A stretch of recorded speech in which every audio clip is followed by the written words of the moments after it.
الحمدللہ رب العالمین والصلاة والسلام علی رسول الکریم اعوذ باللہ من الشیطان الرجیم بسم اللہ الرحمن الرحیم۔ تمام سننے والوں کو السلام علیکم ورحمۃ اللہ وبرکاتہ۔ ہر قوم کے اپنی تاریخ میں سانحات کی خاص اہمیت ہوتی ہے، اس کا خاص خیال رکھا جاتا ہے، کیونکہ انہی سانحات کو یاد کر کے، انہی سانحات کو اسٹڈی کر کے مستقبل میں آنے والی مشکلات کے لیے تیاری کی جاتی ہے اور ان کو روکنے کا بندوبست کیا جاتا ہے۔ جب ہم مسلم امت کی بات کرتے ہیں تو مسلم امت کی تاریخ بھی سانحات سے بھری ہوئی ہے، اس میں کسی قسم کی کمی نہیں ہے۔ حال ہی کی اگر ہم بات کرتے ہیں، اس میں بھلے پاکستان کا ٹوٹ جانا ہو، کشمیر کے ساتھ غداری کی بات ہو، القدس کا یہودیوں کے قبضے میں چلا جانا ہو، بلکہ سرزمین فلسطین کے اوپر یہودی ریاست کا قائم ہو جانا بذات خود، اور پھر وہ برما کے مسلمان ہوں، ایسٹ ترکمانستان یعنی چانیہ میں سنکیانگ کے علاقوں میں ایغور مسلمان ہوں، چچنیا داغستان کے مسلمان ہوں، پوری دنیا میں یعنی یمن، شام، صومالیہ، ہر خطے میں جہاں کہیں ہم دیکھنے کی کوشش کریں تو مسلمان ہمیں پستے ہوئے نظر آئیں گے۔ اور اسی طریقے سے ماضی کی بات آتی ہے تو وہ تاتاری حملے اور صلیبی حملے، ہمیں اچھے طریقے سے اندازہ ہے کہ انہوں نے مسلمانوں کو کس طریقے سے نقصان پہنچایا،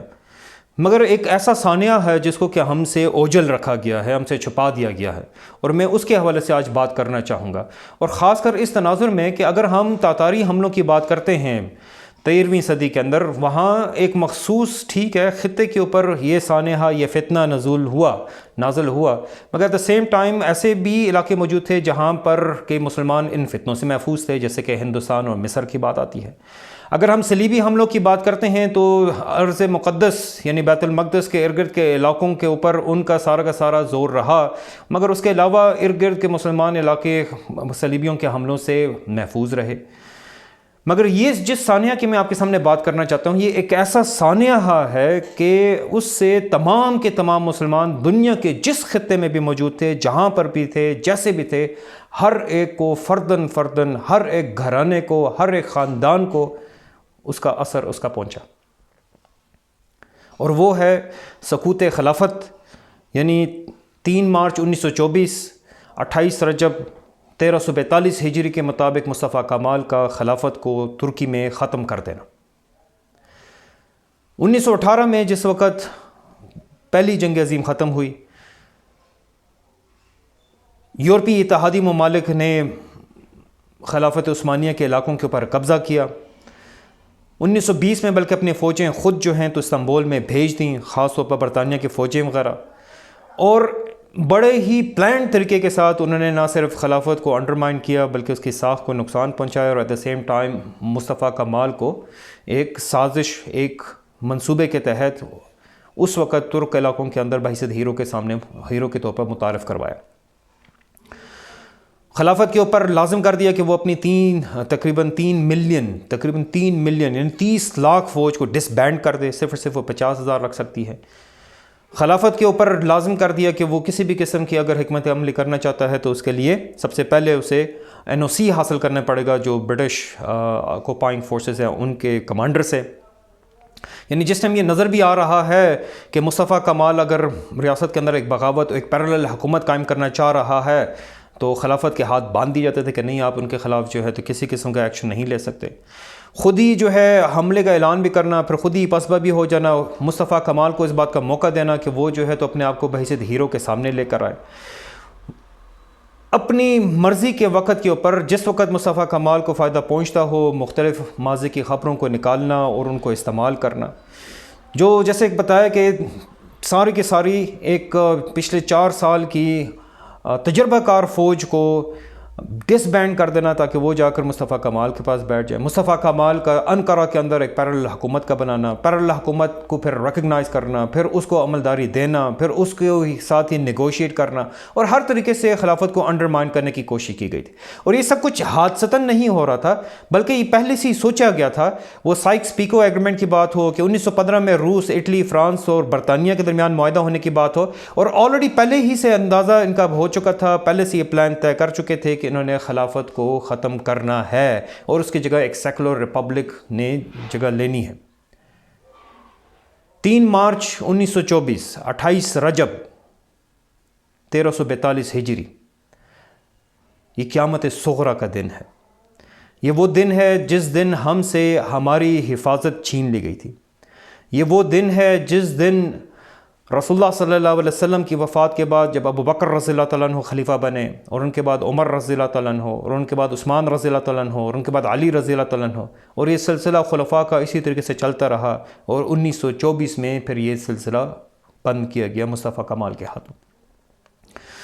وہ محافظ جو ہمارے عقیدے کا محافظ تھا، وہ محافظ جو ہماری شریعت کا محافظ تھا، وہ محافظ جو ہماری عزت کا، جان کا محافظ تھا، اس کو ختم کر دیا گیا. ہم یعنی بحیثیت امت کے. اس میں اس بات کی تفریق نہیں تھی کہ یہ بندہ افغانی ہے، کہ ایرانی ہے، کہ یہ سعودی ہے، کہ یہ مصری ہے، کہ یہ لیبین ہے، کہ یہ پاکستانی ہے، کہ یہ بنگالی ہے. یہ امت کا خلیفہ تھا. اور رسول اللہ صلی اللہ علیہ وسلم کی حدیث ہے جس میں رسول اللہ صلی اللہ علیہ وسلم نے فرمایا